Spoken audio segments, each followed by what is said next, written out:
নজর রাখবো অন্যান্য খবরে। আগামী সপ্তাহেই গাজায় যুদ্ধবিরতি এমনটাই দাবি ট্রাম্পের।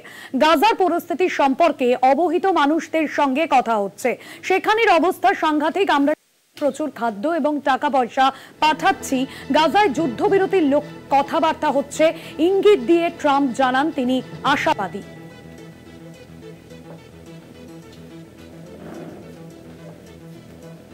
Often ask, and I think it's close. I just spoke with some of the people involved.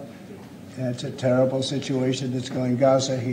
He's asking about, and we think within the next week we're going to get a ceasefire. And we're supplying, as you know, a lot of money and a lot of food to that area because we have to. I mean, you have to. We're in theory not involved in it, but we're involved because people are dying. And I look at those crowds of people that have no food, no anything, and, you know, we're the ones that are getting it there.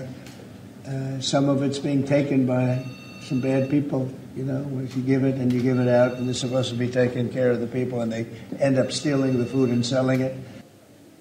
আপনাদের শোনালাম Donald Trump তিনি ঠিক কি বলেছেন। আগামী সপ্তাহে গাজায় যুদ্ধবিরতি এমনটাই দাবি ট্রাম্পের। আশিস দা রয়েছে আমার সঙ্গে, আমাদের পলিটিক্যাল এডিটর আশিস চট্টোপাধ্যায়। আশিস দা, এক্ষেত্রে ডোনাল্ড ট্রাম্পের ঠিক কি অবস্থান? দেখো, ডোনাল্ড ট্রাম্পের কথা শুনে মনে হচ্ছে যে একটা পর্দার আড়ালে যুদ্ধবিরতির আলোচনা চলছে এবং সম্ভবত সেই আলোচনায় আমেরিকার প্রতিনিধিরাও যুক্ত, ইসরায়েলের প্রতিনিধি তো থাকতেই হবে, সম্ভবত হামাসের প্রতিনিধিরাও সেখানে আছেন। কিন্তু প্রশ্ন উঠছে যে এই মাসের পর মাস ধরে গাজার যে ভূখণ্ড, সেখানকার পুরো সভ্যতা, বাড়ি ঘর, হাসপাতাল, স্কুল, বিল্ডিং সমস্ত কিছু ধূলিসাৎ করে দেওয়ার পরে আরও এক সপ্তাহ সময় লাগছে যুদ্ধবিরতির। এটা কেন, সে প্রশ্ন উঠছে। যদিও এটাও নিশ্চিত নয়, একটা আলোচনা কিছু হচ্ছে এটা বোঝা যাচ্ছে, কিন্তু সেই আলোচনার ফলাফল শেষ পর্যন্ত কি দাঁড়াবে এবং সত্যি আগামী সপ্তাহে যুদ্ধবিরতি হবে কি না, সে প্রশ্নটা অবশ্যই রয়েছে। এই প্রসঙ্গে বলা ভালো, গাজায় এই মাসের পর মাস ধরে যে ভয়ঙ্কর গণহত্যা চালিয়েছে ইসরায়েল, তার ফলে গাজা ভূখণ্ডের যেটা প্যালেস্টাইনিদের জায়গা, তার অর্ধেকের বেশি জায়গার ওপরেই এখন ইসরায়েলের সেনাবাহিনী মোতায়েন হয়ে গিয়েছে।